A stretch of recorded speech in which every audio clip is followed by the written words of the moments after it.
હવામાન વિભાગની આગાહી મુજબ મોડી રાતથી જામનગર જિલ્લાના કાલાવડ શહેર અને ગ્રામ્ય વિસ્તારોમાં પણ વરસાદની ધમાકેદાર એન્ટ્રી થઈ.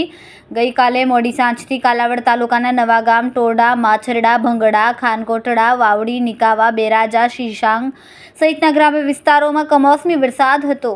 મોડી રાત્રિ વાતાવરણમાં એકાએક જ પલટો જોવા મળ્યો. કાર્તક માસમાં અષાઢી માસ જેવો માહોલ સર્જાયો. વરસાદી પાણી શહેર અને ગ્રામ્ય વિસ્તારોના મુખ્ય માર્ગો અને ખેતરોમાં ફરી વળ્યા. સરેરાશ 2 ઇંચ કરતાં વધુ વરસાદ પડી ગયો. હાલ પણ ધોધમાર વરસાદ ચાલુ છે. કમોસમી વરસાદ પડતા ખેતરોમાં ઉભેલા પાકને નુકસાન થાય તેવી સ્થિતિ સર્જાઈ છે. ખેતરોમાં થયેલ પાથરા પલળી ગયા. ધરતીપુત્રને મોઢામાં આવેલ કોળવો છીનવાઈ જશે તેવી ભીતિ સેવાઈ રહી છે.